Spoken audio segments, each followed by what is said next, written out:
Hello guys, good morning to all of you. आज हम बात करेंगे द हिंदू न्यूज़पेपर के बारे में, जो कि आपके एग्ज़ाम पर्सपेक्टिव से बेनिफिशियल रह सकता है। ये एडिटोरियल पेज है, उसमें एक आर्टिकल आया हुआ है जो कि दामिनी चोपड़ा ने लिखा है, जो कि एक्टर हैं और ह्यूमैनिटेरियन हैं, मानव के बारे में बात करती हैं, ह्यूमैनिटेरियन। तो उन्होंने कहा a demand that could hamper gender equality. कोई एक डिमांड है, मांग है, जो कि हैम्पर कर सकती है फ्यूचर में, hamper gender equality, gender equality को हैम्पर कर सकती है। पेड लीव फॉर मेंस्ट्रुएशन में create awareness on this subject but could and up widening the gender gap. तो कह सकते हैं पेड लीव जो है, पैसे मिलेंगे और लीव भी मिलेगी। मेंस्ट्रुएशन होता है, जो पीरियड आते हैं, जो मासिक धर्म में क्रिएट कर सकता है awareness on this subject, but awareness बना सकता है ये, but it could and up, ये हो सकता है वाइडनिंग द जेंडर गैप को वाइडन कर देगा, ज़्यादा गहरा कर देगा। तो इसमें जो भी कंटेंट दिया उसको मैंने सिंप्लीफाई फॉर्म करके लिख दिया है। आपकी स्पोकन इंग्लिश के लिए बहुत सारा मटेरियल यहाँ से मिलेगा, डेफिनेटली आपके एग्जाम पर्सपेक्टिव से और एसे राइटिंग में काम आएगा। यहाँ पे बात की जा रही है कि Sabarimala temple issue highlight.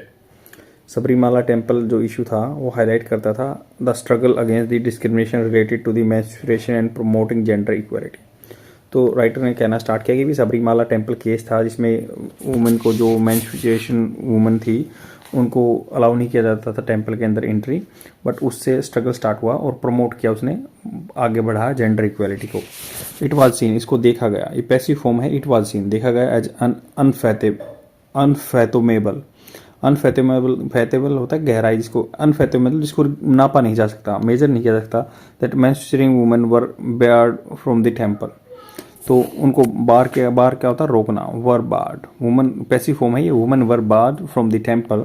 Menstruation is a natural phenomena not a disease, ये कोई बीमारी नहीं है, नेचुरल फिनोमिना है menstruation. The demand for a paid menstruation leave, तो मेंस्ट्रुअल लीव के लिए जो रिस्क हैं, अंडरमाइनिंग कर रहे हैं women empowerment by the collectively labelling and travelling all women. तो डिमांड फॉर द जो पेड मेंस्ट्रुअल लीव के लिए डिमांड की जाती हैं, रिस्क जोखिम में डालती हैं, अंडरमाइन कर रही हैं। अंडरमाइन किसी को नीचा आंकना, वुमेन का एम्पावरमेंट, वुमेन एम्पावरमेंट को, नारी शक्ति को, बाय दी कलेक्टिवली लेबलिंग, उनको लेबल कर रही हैं। ट्राइवलाइजिंग, ट्राइवल होता है तुच्छ कर देना, ऑल वुमेन को नीचा कर दिखा रहे हैं। Menstrual cycles can be challenging, ये चैलेंजिंग हो सकते हैं। एंड डेबिलिटेटिंग निर्बल कर देना, कमजोर कर देना, फॉर सम वुमेन, उनके लिए हो सकता है, कुछ के लिए। हाउएवर, हालांकि demanding menstrual leave for all women without considering potential adverse effect trivialising the women empowerment movement. तो वुमेन एम्पावरमेंट के जो मूवमेंट चल रहे हैं, आपको पता होगा कि लगभग 15% औरतें जो हैं वो पार्लियामेंट में हैं। ये आपको पता रखना है कि वो जो पीरियोडिक फोर्स लेबर सर्वे है उसके हिसाब से 37% वुमेन वर्किंग है। आपको पता होगा कि अगर एजुकेशन में बात करें तो जो हायर एजुकेशन में औरतें हैं वो 43% एनरोलमेंट हो चुका है स्टेम में, साइंस टेक्निकल जो इंजीनियरिंग सब्जेक्ट्स होते हैं उनमें, मेडिसिन में। तो ये आपका डाटा है, इस पर जो है यहाँ के, और पॉपुलेशन लगभग 50% है, तो उसके हिसाब से तो कम ही है, बट वुमेन एम्पावरमेंट में एडवांसमेंट करने की बात करी जा रही है। तो ये ट्राइवलाइजिंग कर देगा, जो पेड लीव बोलते हैं ना कि पेड लीव मिल जाए, मेंस्ट्रुअल साइकिल चल रहा था तब उसके लिए ये तुच्छ कर देगा, ये राइटर का कहना है। द ग्लोबल जेंडर गैप, जो global level world economic forum डालता है, वर्ल्ड इकोनॉमिक फोरम लेके आता है global gender gap report, has widen with the women earning less than man and unrepresented in the leadership role. तो leadership role में 15% है, और ग्लोबल जेंडर गैप ने बता दिया कि बहुत ज़्यादा हो गया है, वुमेन अर्न कर रही है लेस, कम, क्योंकि आपको पता है ये एज पर दी डाटा, अगर मान लो आदमी $1 कमाता है तो 84 सेंट कमाती है, मतलब लगभग 84% ही कमा पाती है औरत उसके लिए, उसी काम के लिए। तो मैंडेटिंग होता है कंपलसरी कर देना, paid menstrual leave risk further dissuade करना, मतलब निराशा डाल देना, डिसवेड कर देना किसी को, एक तो था प्रोत्साहन करना, इंकरेज करना, बट ये डिसवेड करता है, निराश कर देगा कंपनीज फ्रॉम हायरिंग वुमेन। तो अगर ये मान लो पेड लीव पूरी कंफर्म हो जाएंगी तो ऑटोमेटिकली बंदे हायर नहीं करेंगे, कंपनी हायर नहीं करेंगी। It would validate stigma, validate कर देगा, किसी चीज़ को पुख्ता कर देगा। ये स्टिग्मा होता है कलंक, मतलब around the menstruation considered impure by the many in India. तो इंडिया में उनको इम्प्योर माना जाता है मेंस्ट्रुअल साइकिल्स को। तो national family health survey data national family health survey 5 आया था जो उसका डाटा बताता है, ये एनुअली प्रैक्टिस होती है।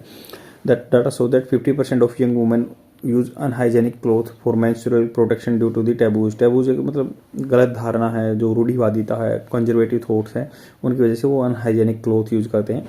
Girls face exclusion during the periods. तो एक्सक्लूजन मतलब उनको एक्सक्लूड कर दिया जाता है घर के मेंबर में, या कुछ किचन वगैरह में अलाउ नहीं किया जाता है। Granting special status for menstruation में वाइडनिंग गैप्स, ये वाइड कर सकता है गैप को। अगर मान लो लीव दे देंगे तो पक्का उनको हायर नहीं किया जाएगा, उनसे और एक्सक्लूजन बढ़ जाएगा। Arguments for the paid leave claim it raises awareness but it could reinforce stigma inadvertently. मतलब वो आर्गूमेंट क्या है, ये against for the paid leave के लिए आर्गूमेंट ये है कि ये अवेयरनेस बढ़ा देगा, अवेयरनेस काफ़ी बढ़ा देगा ये, बट इट कुड, ये कर सकता है फ्यूचर में रिइंफोर्स मजबूत कर देगा स्टिग्मा को, कलंक को इनएडवर्टेंटली, मतलब ना चाहते हुए भी अपोजिट डायरेक्शन में ये रिट्रीट कर देगा उस चीज़ को। जापान ने प्रोवाइड, हम एग्जांपल ले सकते हैं, जापान ने प्रोवाइड किया था अनपेड मेंस्ट्रुअल लीव। अनपेड मतलब रुपए नहीं मिलते थे, बट अनपेड मेंस्ट्रुअल लीव है, बट ये ध्यान रखना है। तो वो लगभग 0.9% women use it due to the reluctance to disclose periods and gender inequality. तो पेमेंट नहीं मिलेगी, एक तो ये बात होगी, जेंडर इनइक्वालिटी है, और वो डिस्क्लोज नहीं करना चाहते हैं अपना कि वो पीरियड्स टाइम चल रहा है उनका, इसलिए। जापान रैंक्स लो इन दी जेंडर इक्वालिटी, 125th नंबर पे आता है पोजीशन करंटली। तो मतलब इतने साल से उन्होंने ये रूल लागू कर रखा है, फिर भी वो जेंडर इक्वालिटी में पीछे आता है, 125वीं पोजीशन में आता है, डाउन फ्रॉम दी 121th इन 2019। 2019 में उनकी 121 पोजीशन थी, अभी 2023 में 125 पोजीशन पे चले गए। डिस्पाइट हायर एजुकेशन, वहाँ पे एजुकेशन बहुत है, women in Japan face employment discrimination. नौकरियों के मामले में डिस्क्रिमिनेशन होता है, औरतों को नहीं लेना चाहते हैं कोई भी। एंड पे गैप्स वर्सेस मैन, तो पे गैप भी रहता है, उनको कम पैसे दिए जाते हैं। इम्प्लीमेंटेशन होता है लागू करना, चैलेंजेस एग्जिस्ट होता है, रखते हैं उस टाइम पे, हैं अस्तित्व में हैं। इन monitoring legitimate use and preventing miss use of paid menstrual leave. तो इम्प्लीमेंटेशन चैलेंज है, अगर मान लो पेड लीव होगी तो उसको भी मॉनिटरिंग की लेजिटिमेसी क्या है, वैधता क्या है, लीगलिटी क्या है, और प्रिवेंट मिस यूज को कैसे रोक सकते हैं, ये भी एक चैलेंजेस है। इन्फोर्समेंट मेथड, जैसे लागू करने के मेथड बाय द एम्प्लॉयर जो नौकरी देते हैं। Raise issue as seen as incident of the girl force to try checkup for menstruation. तो ऐसा कुछ हुआ है, गुजरात में केस हुआ था, तो उनको जैसे औरतों को फोर्स किया गया था, उनको स्ट्राइप मतलब उनको चेक किया गया था कि हाँ really they are having issue, then only they were granted leave. तो Japanese experience show that even decades old, मतलब बहुत 10 को पुराना उन्होंने है, leave policy fail to empower women and close gender gap in the patriarchal context. Women have fought, women लड़ी हैं equal rights like the front line combat roles में, defence forces में भी जाना चाहते हैं, बट फेस रेजिस्टेंस, उनको resistance मिला है, रुकावट मिली है फ्रॉम दी गवर्नमेंट साइटिंग अनसुटेबिलिटी, उनको अनसुटेबल बता के नहीं दिया गया। बट हालांकि अभी इंडियन आर्मी में डिप्लॉयड हुई हैं ऑपरेशनल यूनिट में बहुत सारी औरतें, ले लद्दाख में भी। इन दिस कॉर्पोरेट सेक्टर में women are still fighting for equal pay compare to the male counterparts. As a women there is a empathy होती है कि भाई एक सहानुभूति for the period pain, but question about terming it a blanket biological disadvantage for all. तो ये क्या हो जाएगा, टर्म अगर इसको एक टर्म दे दी जाएगी, ब्लैंकेट बिल्कुल पूरा बायोलॉजिकल डिसएडवांटेज फॉर ऑल हो जाएगा ये। मेंस्ट्रुअल एक्सपीरियंसेस आर डाइवर्स, बिल्कुल अलग अलग तरह के हैं।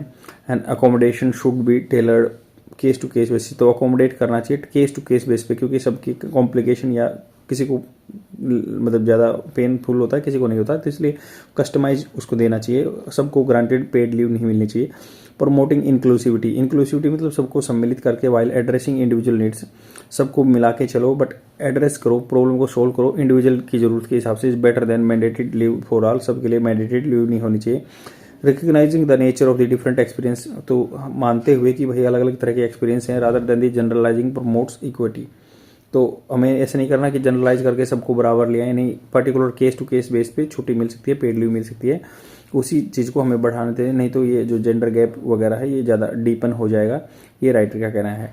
आई होप आपको समझ में आया होगा, शेयर जरूर कर देना और डेली देखते रहो। थैंक यू वेरी मच, आज के लिए इतना ही, बाय।